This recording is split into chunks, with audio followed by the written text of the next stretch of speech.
Well, hey there. Welcome back to the Streaking Podcast with Jeff and Jami. We are excited to talk with you today about Formula One racing. That's right. We're experts in Formula One racing. And so we're going to talk to you all about it. Actually, a little bit of a metaphor. There's something that really struck us interesting when we were talking about how Jami and I work our lives together that we want to share with you today. So with that as the introduction, let's start streaking. What is streaking and why should you do it? Streaking is how you set up personal winning streaks. Look at who you want to be and what you need to do to become that person. This is streaking. I'm Jeff. And I'm Jami. And we are streakers. Through 30 years of marriage and 7 children, we have learned the power of consecutive consistency or streaking. To start streaking is simple. You just follow these 3 laws. Make it laughably simple, keep a record, and join the streaking community. Streaking is your hidden superpower. With it, you will consistently progress and grow in whatever area of life you want. In this podcast, Jeff and I will share all the fun, exciting, serious, solemn, wonderful parts of family, spiritual, professional, and personal life, and how streaking powers it all. So join us in the conversation, join the movement, and start streaking today. Hi, Jami. How's it going? Good. How are you doing? Good. Good. I'm excited to talk about this subject today. I am too. How come? Just because it's been, you know what? There's a benefit to finding metaphors, finding a visual example of something that you've experienced that brings that back. Mm-hmm. And I feel like you finding this Formula One racing and then us talking about the engine and the brake. It's a good metaphor. So you just gave it away there, the engine and the brake. Did. So interesting part. So we were, I was kind of interested. There is I think it's a Netflix series on Formula One racing. Mm-hmm. And I'd watched a couple of seasons of it. If you're interested in watching it, a little bit of language in there, so you might want to watch that. However, I got interested in really how the cars, I mean, these are high performance 700 plus horsepower cars that can go from 0 to 100 in like a second or something like that. I mean, it's maybe a little more than a second. Let's see what if 3 I seconds. have it. 3 seconds, that's it. So a little more than a second, but 3 seconds. That's mind blowing. 0 to 100 miles per hour in 3 seconds. That's huge. Yeah. And so as I was watching this, another movie came to mind, which is Ford versus Ferrari. You love that movie. I do.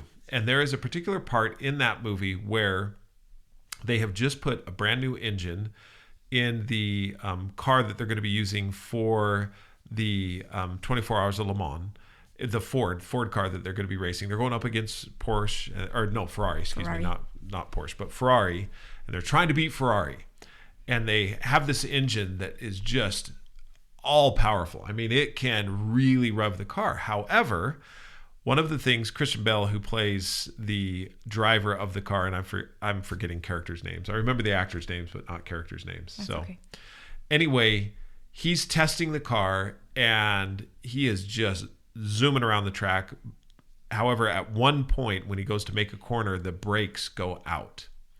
And he actually wrecks the car, and it blows up into a big fireball. He escapes on that one. And as he comes out, they're doing a debrief after this wreck, and they're talking about what happened. And Christian Bale's character finally just says, look, if we can't stop the thing, then let's just take the engine out. I mean, if we can't stop it, if we can't break it, then it makes no sense to have that hot of an engine in there. And that's where this whole metaphor came to mind. And it came to mind also because as you and I were out running, mm-hmm. and we were talking about this, and a lot of times in the world today, the engine gets the flash, the brake does not. Absolutely. And you and I were talking about how you feel like the brake and I am the engine.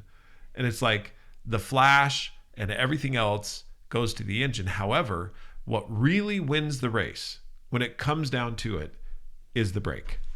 And the conversation started because we've been running together for a lot of years, which, if you know us, it's important to recognize that Jeff is 6'5" and I'm 5'2".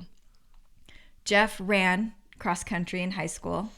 I didn't start running until my first foray into running was my first semester of college, where they required a PE course. And in order to pass the course, you had to run a mile.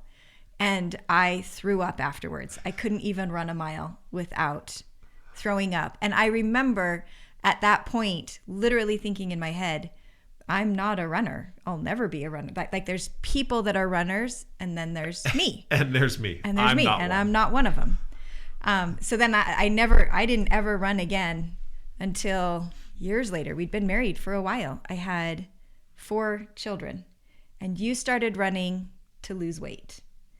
And I had gotten that, newlywed weight on. I had ballooned up. Newlywed, and a couple years in, like we significant. Were into our marriage you'd gotten the full-on desk job. I got the full-on desk job, and I was like, oh my goodness. And you're like, I need to lose some weight. So you started running. And then I attended, your family would always do the Boulder, which is in Colorado, on Memorial Day, which was a 10K race. And somehow I got talked into doing that. And I had a similar experience. I ran the 10K. I ran it. I was proud of myself for that. But when I crossed the finish line, the person that kind of monitors the finish line, the people that are there at the end, looked at me and she said, "Do you need a medic?" And I'm like, "No." And she said, "Oh, you have a bloody nose." Well, again, so the Boulder, the last mile, the last half mile of the Boulder is uphill into the stadium.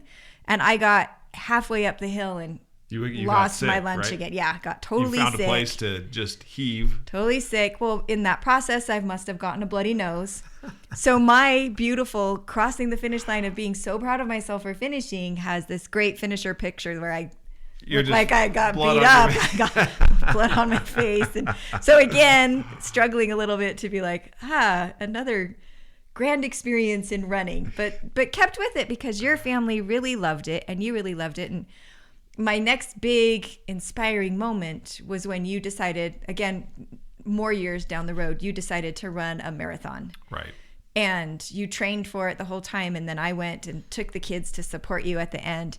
And as we're waiting for you to come in, I just sat at this finish line, which happened to be kind of an outdoor mall. So the kids were playing in the dancing waters, and I was just watching person after person after person crossing this finish line. And it was great because there were some people that were obviously runners, and then there were some people that you could tell weren't particularly runners.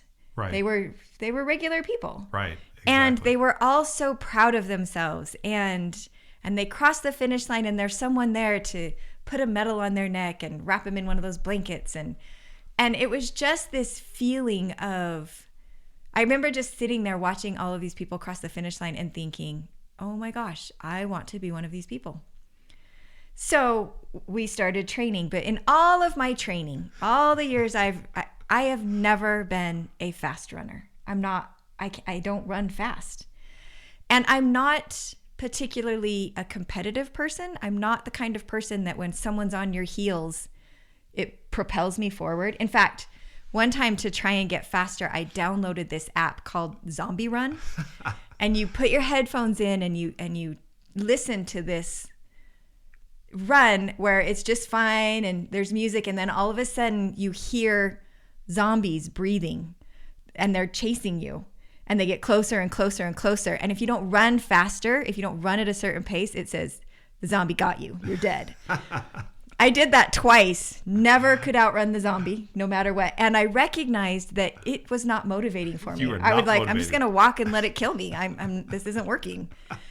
And so I've kind of just gone to this place where I've recognized that for me, I can finish the race. Like I've run a couple marathons and several half marathons, but never fast, never a time that I felt I could brag about. But you can get on and say, this was my time. Exactly. No, I was always grateful they didn't close the race down before I finished. Like you were not that slow. She's being a little bit modest now. She was not that But slow. I was proud that that's where I was. Yeah. I'm like, I did run faster than that, but that was always my goal. Just be sure you finish the race before they close down the lanes.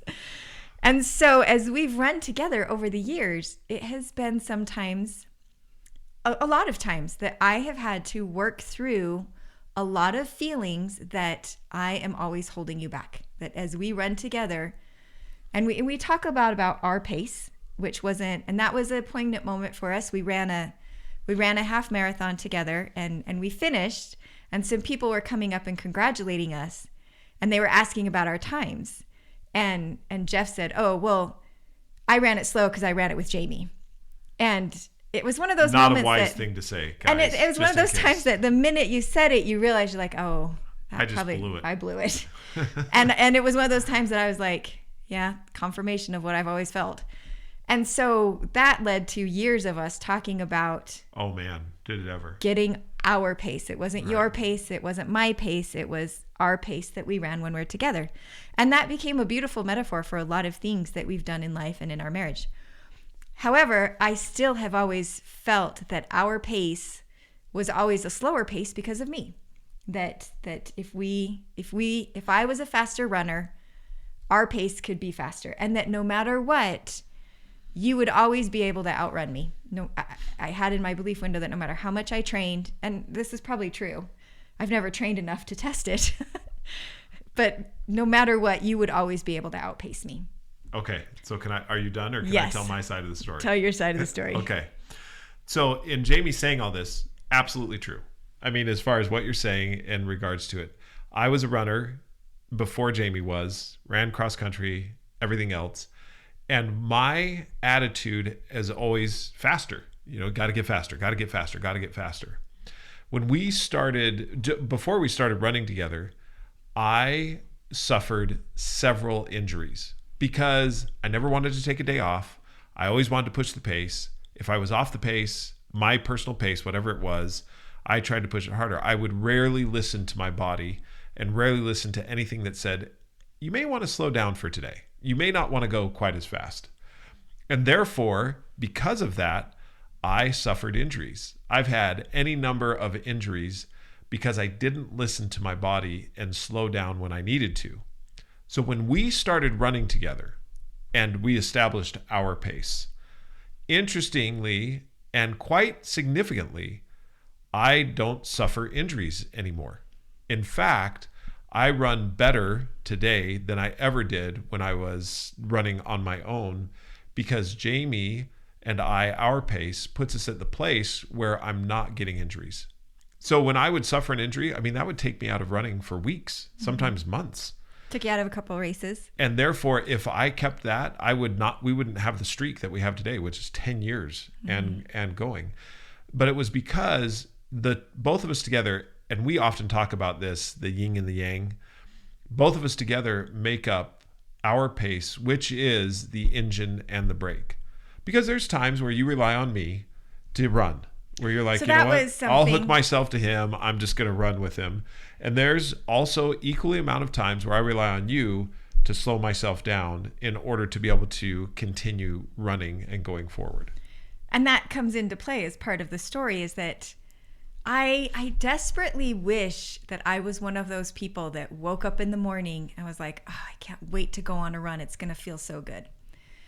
I do feel good after I run, but I don't have that feeling before I run. I have to work really hard. You're not, where's my shoes? Everyone, let's get them on. Let's go. No, and I'm not a person that if something comes up, I'm like, oh, I've got my run. I'm not going to mess with that. I'm like, oh, I'll do my run later if I do it. Maybe I'll walk. If you decided to run and one of our children call, you will walk. I would totally walk. Absolutely. Every single time. Right. So as we've done this over the years, and I've seen you do amazing things where you're leaving on an airplane at 5 a.m, and so you'll get up at 3 and go do your run because you don't want to miss your run. I lay in bed and think, oh my gosh, that is just, like, I would never do that. That's insane. It's not that it's insane. It's an engine. And so there has been, so there's been periods of time where I was able to let go of some of those insecurities and look at it and think, Jeff is really consistent in running. Like he doesn't have to work so hard to get himself to do that. I can piggyback on that. When we run together, I run more than when I go out by myself. When I go out by myself, I walk more, which is fine. But if I'm trying to run, when I'm on my own, I walk more than I run. 4 miles today. Right. And I run more often when I run with you. Right. And so we've talked about that. There was a period of time there was a moment where I started to let go and be like, I'm going to use his strength instead of beating up on myself. I'm going to say he's great at that. It gets me to be better. I'll use that. But there still are those days, and we had one of them a couple days ago, where I feel like I'm always holding you back. Like, do you want to know what I really feel? What I really feel is that it would be nice for once for you to be on my side of it. Shorter legs, a slower runner, always the slower runner. To feel it, and that's what I was feeling, is I was like, it's fine that you're the engine and I love that. But this is where I said, but I feel like I'm always the brake. I'm always the one that if we're slowing down, it's because of me.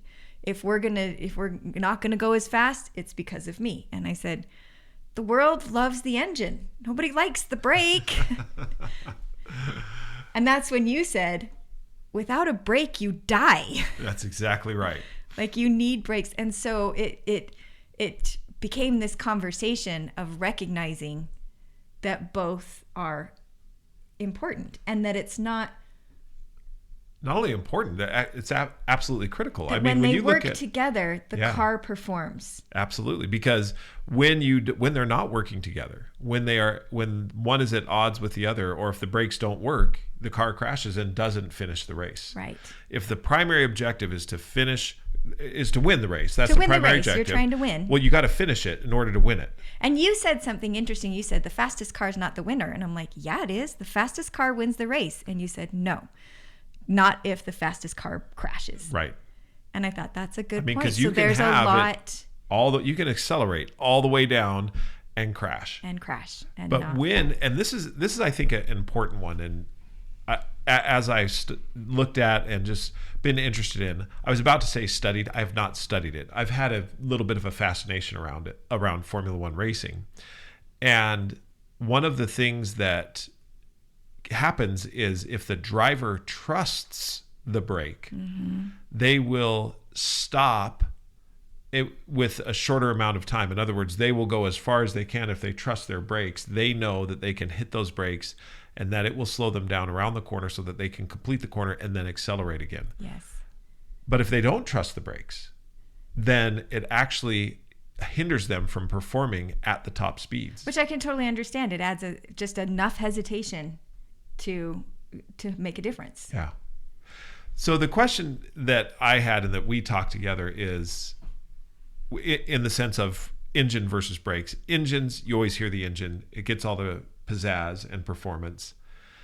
And so in life, it gets all of the attention. It does get all the attention. And that was one of the things that I said is I'm like, it's great to be the engine. I would love to be the engine sometimes. It's not as glamorous to be the brake. And so that's one of the parts that we were talking about and looking at and saying, okay, whether the world, and I think that we see a lot of this in the world. Oh, yeah. That a lot of attention goes to the idea that the engine is the number one priority. And we don't talk enough about an engine overheating or what you do to have the engine continue working. So It was great for us to talk about this in our relationship, but I also feel like it has a place in decision making, that there's times that you look at your life and you're like, it's the engine. The engine's what I need to, like, put your foot on the gas and let's go. But then I think there's times that the brake is the priority, and what you're saying is the brake allows you to take the curve at a certain pace. Right. The brake allows you to stop if something unexpected comes in the roadway that you didn't see happening. Right. Like, it gives you the ability to make those decisions. And when you can evaluate, is this a braking moment or an accelerated engine moment? And then embracing that both have their place, that one isn't better than the other, that equally you need both of them in order to run the best race. You know, I think that is a crucial point to make, in that the engine is not more valuable than the brake, and the brake is not more valuable than the engine. Both are equally valuable in order to win the race. There's not one or the other that outpaces it. And one of the things that I see is that in the world of business or in the world at all, we celebrate we're obsessed with acceleration. We admire the founders who launch businesses overnight. And we heard that before. It's a startup overnight. Authors who write a bestseller in the summer. It's so fast. Influencers who go viral with a single post. It's all engines. All loud, all fast, all forward. Go ahead. To illustrate your point, Ford versus Ferrari, there's one point where, help me tell this part again, where is it Ford that comes to him and says, we want your car to race in Le Mans? To Carroll Shelby. Yes, so they come to... And that's played by Matt Damon. So Matt Damon is playing Carroll Shelby, and... In the movie, right, Lee it Iacocca represents in the movie, it's like, we're going to come... We want you to do be this. Now, Jami studied this in real life. And found out that Shelton, is that his name? Shelby. Yeah. He had to pitch it several Carroll times Shelby. Yeah. to Ford to get them to finally be like, okay, we'll give you a try. And I look at it and I'm like, see, that's just proof. What does the world want? The world wants this flashy thing where you're like, you're amazing. You have to come race for us. But what was it really? He had to bust his butt to get in the door. Right. That's what it really was. Exactly. But that's not as flashy and fun. No, not at all. And so that's where, when we look at acceleration, and this is something that I've used in my life and taking it to streaks and streaking, is the streaks that I have on a daily basis are really the brakes. They really help me to be grounded in what it is I want to do on a daily basis to become the person who I want to be. And slowing down to do those simple, small things is not always easy. I've got any number of things that I want to get done and accelerate on. Yet the streak helps me to recognize where my value is and what I need to do to make that happen. So I'll give you, for instance, one of the streaks that I have is to connect with one of my children every day. Mm-hmm. I've noticed in my life that I can get very wrapped up in what it is I want to get done. I'm always about getting something done. And this is the reason I set the streak, is because often I'd go a full day without connecting any of my children, but feel fantastic because I'd gotten a lot done. I accelerated all the way through and was like, this was awesome. However, had I not had that break of a streak that said slow down and connect with a child, then I was headed toward a relationship crash. Because every withdrawal of, you know what, Chance, we'll go play pickleball later. You know what, Bowen? Yeah, I'll go to your karate tournament later. Mm-hmm.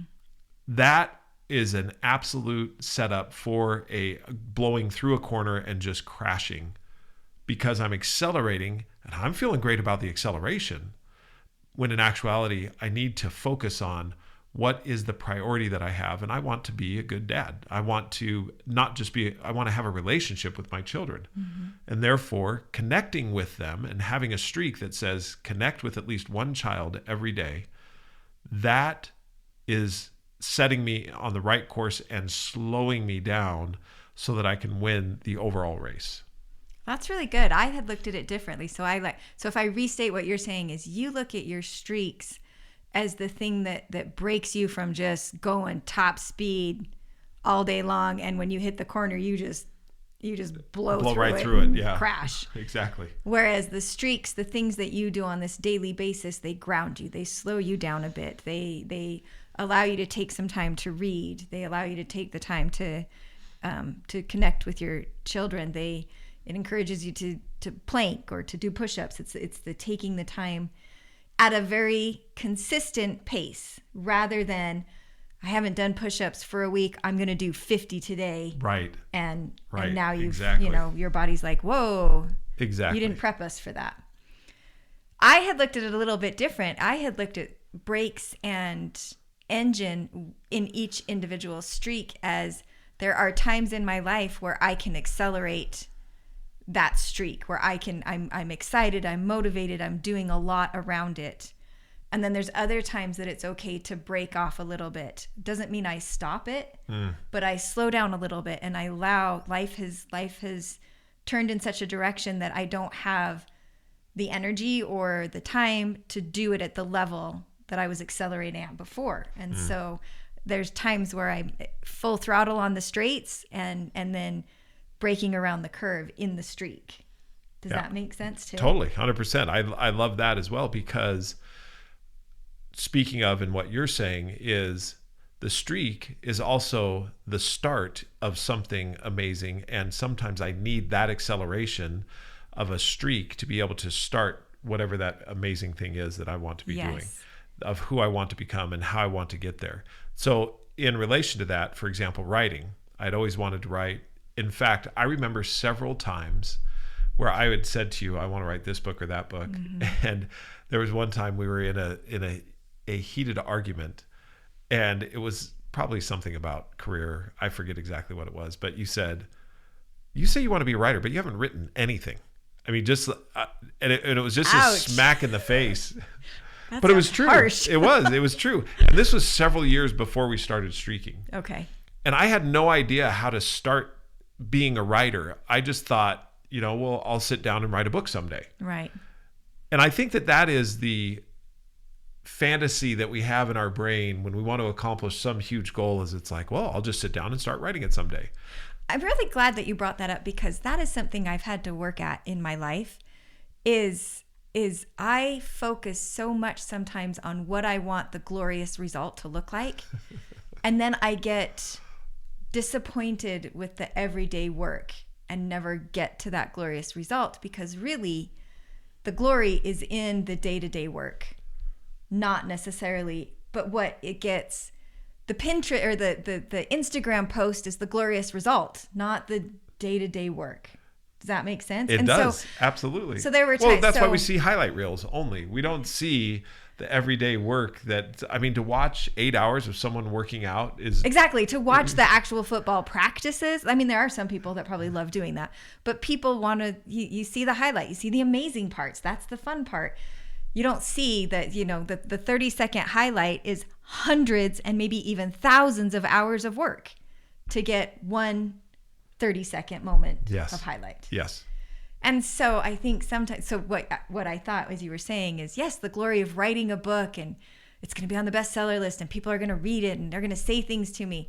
None of that thought process was, I've got to write every day.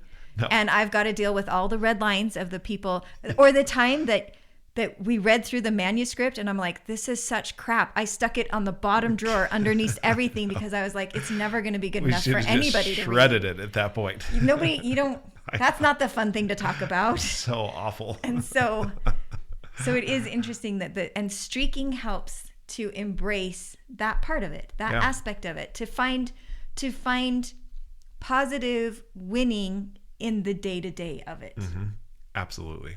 No matter what it looks like sometimes, because there are days that it's going to look, there were days that you came out and you're like, I had so much fun. I just wrote for 2 hours and let me read to you what I wrote. It's so good. Yeah. There are those days. Yeah. And then there's a lot of days where I don't want to show you at all what I wrote today. It was awful. Or when it came back from the editor and you're like, is there even anything I wrote still in this manuscript? Oh, that was so much fun. So that part is a lot of, especially when it's something that's a labor of love and you really want to do it. I feel like having the streak gets you through the day-to-day of that and keeps you going. Yeah. So as you consider where you are in your life and your Formula One race car, who you are, you're a Formula One race car. That's all there is to it. You've got acceleration and you've also got brakes. Mm-hmm. The question is, who do you want to be and how do you become that person? And it requires both acceleration and brakes and setting up streaks that allow you to become that person. We gave you a couple of examples of our streaks and what we decided to do. And it's helpful to identify which direction you want to travel and what race you want to run in order to choose the streaks that will be the acceleration or the engine, and also the streaks that are the brake that help you to continue in the race so that you get to where you want to be. We'd invite you to go ahead and take a look at that. Check out the MyStreaks app where you can keep track of all of these streaks, your brakes and engines. You can also see others going at it as well. And the MyStreaks app is set up specifically to help you, Jamie and I were just talking about this, achieve the person you want to be. The reason I bring that up is you had said, I kind of govern my days by streaks now. I do. And I can't imagine what it'd be like without them. Mm-hmm. what happened with that is we went to do something and I was like, oh, good. This is my streak for the day. Like it was a double positive because not only was I doing it, but I also thought, oh, I'm getting this done early. That's great. And I thought, I have loved that streaking has allowed me to kind of dictate how my day goes in the sense of certain things that I know I'm going to do every day. Yeah. But also has helped me to appreciate when I do those things. I was like, all right, we did it. It's great. I love it. If you'd like to communicate with us what your streaks are, if you'd like some advice or feedback or anything that we've learned in our 10-year journey with streaking, shoot us an email at Jeffrey, Jeffery, at MyStreaksApp.com or Jami, Jami, at MyStreaksApp.com. Until we talk again, we hope that you have a marvelous, fantastic, wonderful day. And as always, keep streaking. A better you.